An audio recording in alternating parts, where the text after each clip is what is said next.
Thank you, gentlemen. Well, with 0 points on the board for Team Fire, things are looking dire. But let's see if our next combatant can make a change here. On the blue side, representing Team Fire, Team Solo Mid himself, the Great Dane in the mid lane, it's Bjergsen! And his opponent on the red side from the Commonwealth of Independent States for Team Ice, don't worry, his main's a challenger, it's Smurf! All right, gentlemen, it's time to hit the Howling Abyss. Well, he may be smurfing, but let's see if he can take out the Burger King himself this time around. Oh, no. Freak is inside. Freak's inside, we're outside. Somebody's got to do it out here. Oh, wait. Oh, we've got somebody dressed up out here. Is that a Danish flag? What is going on today? Like, Freak with these puns. Yeah, all right. Security. He's trying to cheer him on. Yeah, can we? Hold on.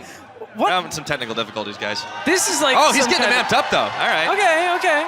Yeah? All right, we'll allow it. Well, I mean, what I was going to say was Smurf, when it came to 1v1s over at IWC, he was okay when he played a couple of decent games. But I wonder whether Kira has just kind of put his team together and been like, this is how you win the 1v1s, guys. This is how you do it. Yes. But Bjergsen has not just 1v1 outplayed. He's 1v2, 1v3. Yeah. You've seen a couple 1v4s. This guy isn't one of the most popular NA players without any reason. True, but there's actually one good thing that favors Bjergsen here is he actually now will get 100% of resources from his team here in this game. It's not just going to be like, well, nobody actually has to give anything up for it. That's the best part. But we're in picks and bans already. We didn't talk about it as much, but we expected this Kindred to be pretty much pick banned a lot of the time. Wasn't the first game, but since then it has been. Varus Caitlyn also off the board for Team Fire, and Urgot Quinn is taken off on the side of Team Ice.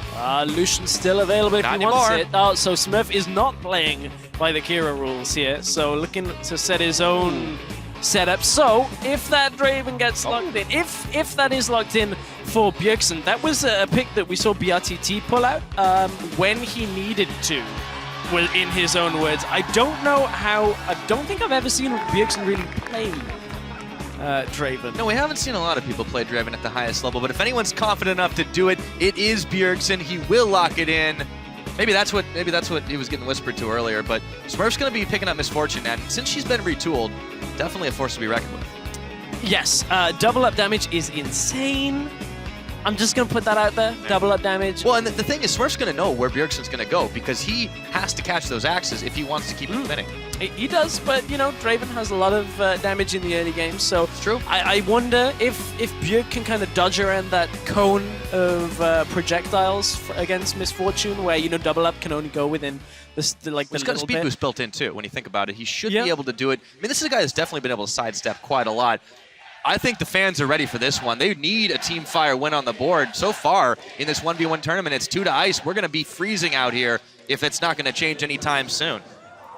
I like weather puns. I'm giving you an ice-cold reception. Yeah, I know. Well, we'll see what happens in this one. Is Smurf going to keep things cool? I don't know. Just stop it. Stop it, Pirates. I really do have a lot of them, but I've been spending a little bit too much time with Freak. Oh, dear. This is what help happens. it. You bring us all over here, just Freak's puns just start infecting our entire broadcast. It does, but can we not take the puns back in exchange for our EU players? I'm completely fine on leaving the puns in North America. Yeah, but they're a dime a dozen. What isn't right now is going to be Bjergsen's axis spinning away. Smurf goes ahead and throws down the ward early on. Both of them rocking identical builds. Some Biscuits and the Doran's Blade. No surprise there with the pair of 80 carries.